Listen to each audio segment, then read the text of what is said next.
Welcome to the deep dive.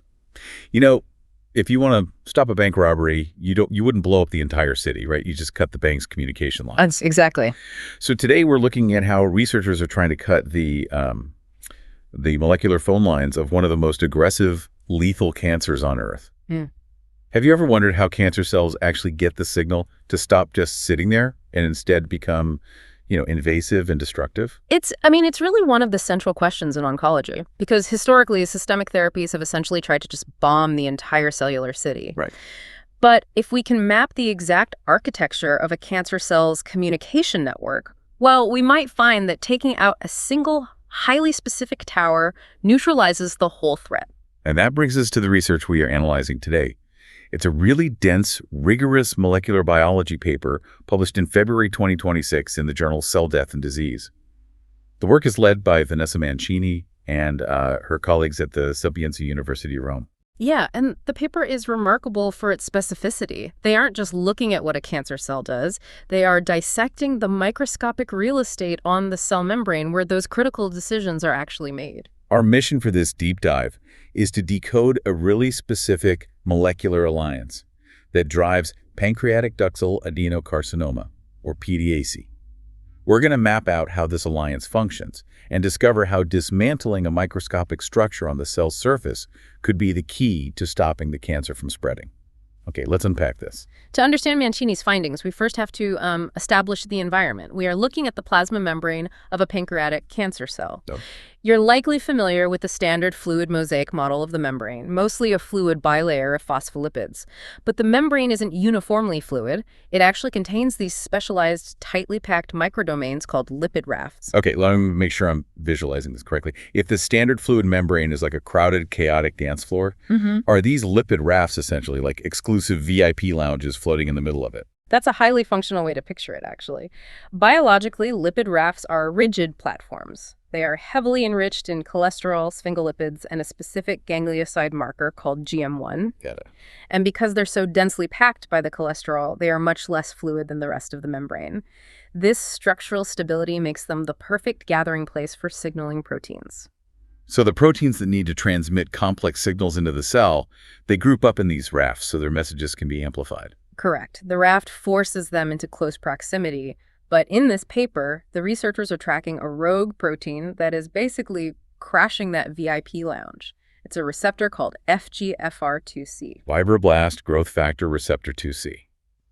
Now, receptors are normal, but my understanding is that FGFR2C specifically is a bad actor when it shows up in the pancreas. Why is it so dangerous there? It comes down to tissue type.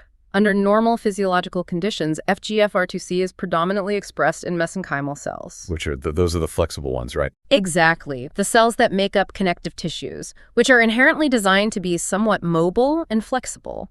It is not supposed to be active in epithelial cells, like the rigid, stationary cells that line the ducts of the pancreas. So when this mesenchymal receptor gets mistakenly expressed in an epithelial pancreatic cell, it correlates with severe malignancy. But here's what I don't get. If FGFR2C is present on the cancer cell, is it just floating everywhere on the surface? Or is it actively utilizing these lipid rafts to cause damage? Well, that distinction is the crux of the researchers' first major experiment. Because if the receptor is just randomly distributed in the fluid membrane, its signaling might be weak or diffuse. Right. But if it localizes to the lipid rafts, it gains access to the cell's primary amplification network. But how do you even go about tracking a single receptor variant on a microscopic membrane? I mean, that sounds impossible. You need a robust comparative model. Mancini's team used two distinct human pancreatic cancer cell lines. They used PANC1 and MIA-PACA2. PANC1 cells naturally express high levels of this rogue receptor, FGFR2C. MIA-PACA2 cells express very low levels. So the MIA-PACA2 acts as the baseline, allowing them to sort of filter out normal cellular background noise and isolate exactly what FGFR2C is doing in the PANC1 cells. Yes, precisely. So they took the PANC1 cells and stimulated them with FGF2.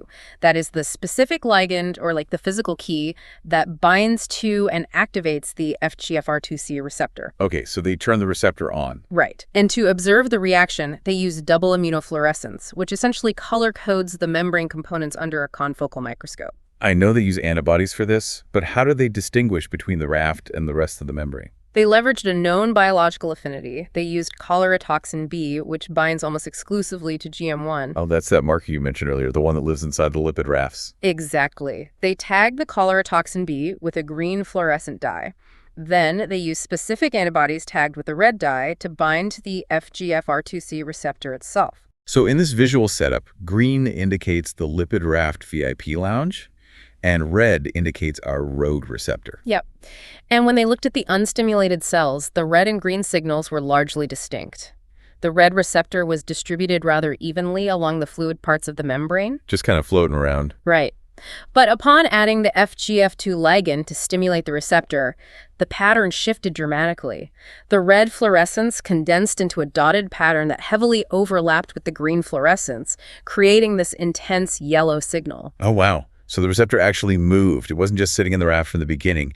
It actively migrated into it upon activation. Visually, the colocalization was striking, but, microscopy has its limits, so they backed it up with biochemical fractionation. They treated the cells with a cold detergent called Triton X100. Wait, Triton X100 is essentially just a cellular soap, right? It should dissolve the lipid membrane. It dissolves the fluid portions of the membrane, but because the lipid rafts are so tightly packed with cholesterol, they resist the cold detergent. They actually remain intact. Oh, that's wild. Yeah, so when the researchers spun this mixture in a centrifuge, the dissolved fluid membrane stayed suspended in the liquid, while the intact lipid rafts sank to the bottom as a solid pellet. The insoluble fraction. Right. And when they analyzed that solid raft fraction from the stimulated cells, they found a massive accumulation of the FGFR2C receptor. What's fascinating here is, it's the deliberate nature of it. It's not just passive floating. The receptor gets activated by its key, and then it actively relocates into the cholesterol island to launch its attack. It is a highly targeted relocation, which brings us to the functional consequences. We know the receptor gets into the raft. The next logical questions are, what is it doing once it's inside, and how did a massive protein manage to cross into that dense microdomain? Okay, before we hit the how, let's do a quick recap of the what for you listening. We have a pancreatic cancer cell. On its surface, a dangerous receptor called FGFR2C gets activated, and it physically moves into a rigid, cholesterol-rich lipid raft. So what happens the moment it gets inside that VIP lounge? It initiates a massive intracellular signaling cascade. Because it's in the raft, it has access to critical downstream mediators. The paper maps out the specific chain of events. The activated receptor phosphorylates a sensor protein called FRS2. FRS2 is essentially the first domino falling inside the cell. Think of it as an adapter, yeah. Once FRS2 is activated, it recruits a major hub molecule called PKC-epsilon. Oh. PKC-epsilon is a kinase, an enzyme that modifies other proteins, and its activation here is heavily dependent on the lipid raft environment. From there, PKC-epsilon fires off signals down the ERK12 and MTOR pathways. Okay, I want to pause on all those acronyms because it's so easy to get lost in the alphabet soup of kinases and pathways. What is the actual physical outcome of FRS2 and PKC-epsilon firing off like this? Like, what actually happens to the cancer cell? The functional outcome is a process called epithelial-mesenchymal transition, or EMT. This is essentially the biological engine of cancer metastasis. EMT. Let's try to ground this concept. Imagine a normal epithelial cell is a brick in a wall. It is square, rigid, and held tightly to the bricks around it by strong cellular mortar. In our tissues, that mortar is a protein called cation. ELT is the process where that brick suddenly loses its anchors, right? Now, that captures the structural shift perfectly. The signals from that lipid raft cascade cause the cell to stop producing cation. The mortar dissolves. The cell loses its rigid geometric shape and its attachment to its neighbors. It morphs from a stationary brick into a bulldozer. It gains new proteins like dimentin, which gives it flexible, crawler-like capabilities. And it becomes a highly destructive bulldozer. The data shows that this specific cascade dramatically upregulates the secretion of enzymes called MMP2 and MMP9. MMPs. Yeah, matrix metalloproteinase. Their sole job is to degrade the extracellular matrix, the structural scaffolding of our tissues. So the cancer cell detaches, fires up its internal treads, and secretes enzymes to literally chew through the surrounding tissue so it can invade the bloodstream. I mean, that transition is what makes pancreatic cancer so lethal. Exactly. And this entire EMT bulldozer transformation is being orchestrated by the signals originating from that lipid raft. But as you noted earlier, getting into the raft isn't simple. FGFR2C is a bulky transmembrane receptor. The raft is dense with cholesterol. It needs a mechanism to get in. Here's where it gets really interesting. Yeah. The researchers found out the receptor doesn't go in alone. It has an escort, and its name is TRPA1.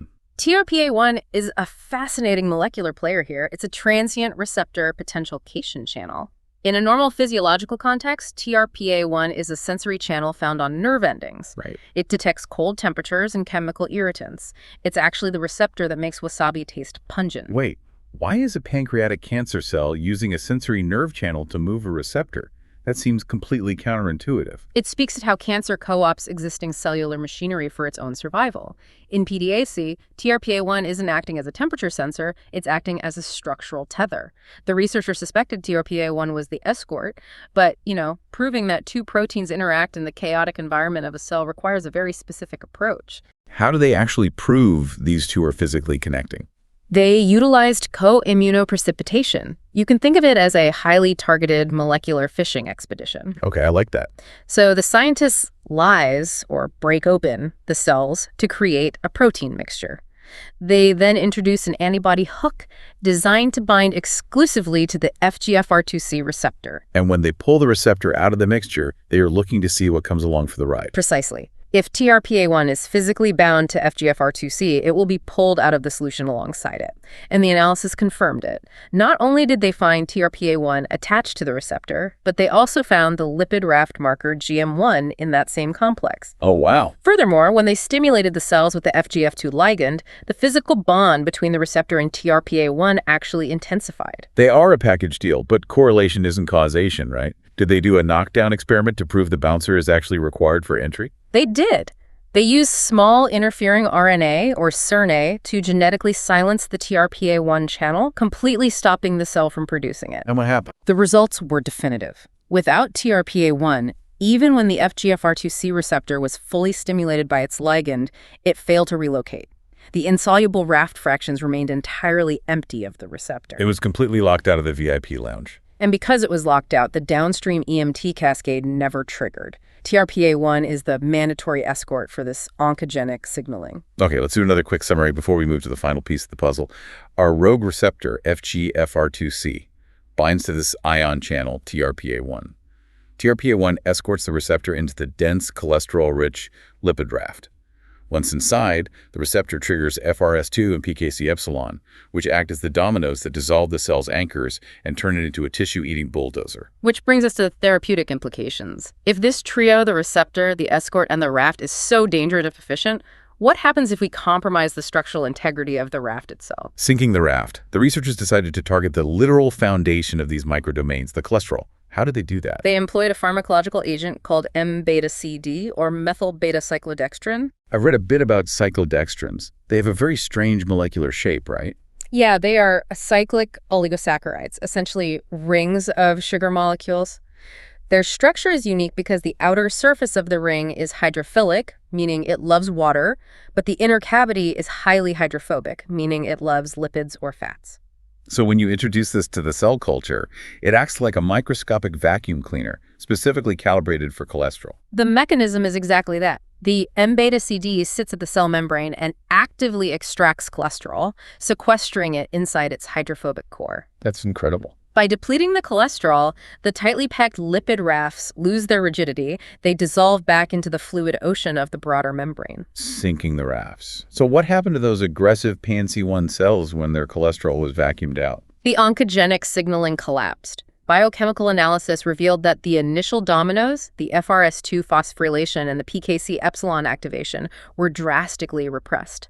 The signal just couldn't propagate without the raft platform. What about the bulldozer transformation? Did it stop the cell from changing shape? The EMT was halted.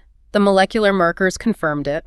E-cadherin, the cellular mortar that usually disappears during this transition, remained highly expressed. Nice. Vimentin, the protein associated with cellular mobility, dropped significantly, and the expression of MMP2 and MMP9, the tissue-degrading enzymes, was severely downregulated. Okay, the biochemical markers are great, but did they test if the cells actually stopped moving? I mean, a cancer cell that can't move is vastly less threatening. They utilized two classic functional assays to prove this. First, the scratch assay.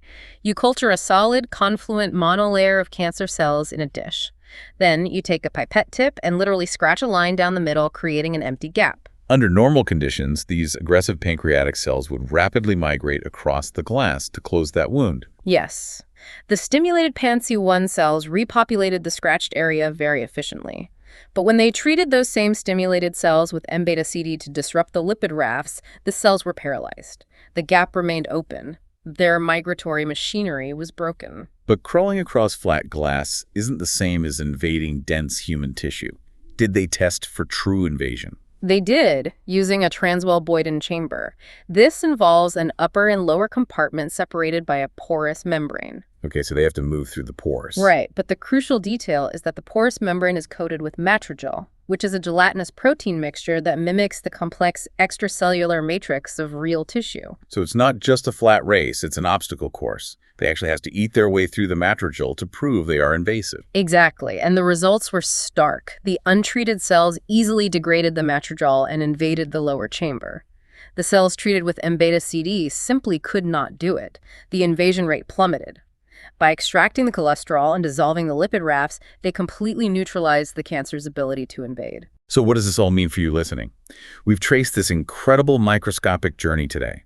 We started with the rogue receptor, FGFR2C, trying to cause chaos. We met its mandatory molecular escort, TRPA1. We explored how they invade the cholesterol VIP lounges, the lipid rafts, to launch the signals that turn a stationary cell into an invasive bulldozer.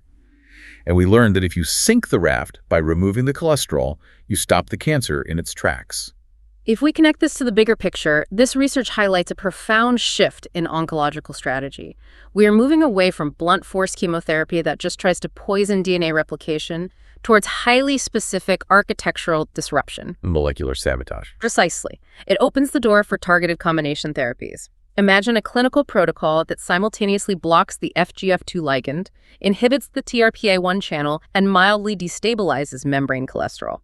By attacking the communication network at 3 different structural points, the redundancy of the cancer's survival mechanism is eliminated. The precision is amazing, but it leaves me with a lingering, provocative thought. And this is something for you listening to mull over. We just spent this deep dive establishing that cholesterol is the literal physical foundation of these tumor-driving lipid rafts. The researchers used a chemical to vacuum the cholesterol out of the membrane to stop the cancer. But it makes you wonder about the macro level of human health, doesn't it? Yeah, this raises an important question about systemic metabolism. Exactly. We have millions of people taking standard cholesterol-lowering medications, like statins, every single day for cardiovascular health. If local cholesterol is absolutely required for these cancer cells to become invasive, how might our circulating lipid levels, or our diets, or those everyday statins, intersect with the microscopic architecture of a developing tumor? Could managing our systemic cholesterol actually be depriving microscopic cancer cells of the VIP lounges they need to spread? The paper focuses strictly on the cellular mechanics, but the mechanism they've uncovered absolutely demands that we ask how systemic metabolic interventions might influence tumor microenvironments. It bridges the gap between high-level molecular biology and the medications sitting in our bathroom cabinets. It certainly gives you a new perspective the next time you hear the word cholesterol. Thank you for joining us on this deep dive into the microscopic battlegrounds of the cell. Keep wondering, keep questioning, and we will catch you on the next one.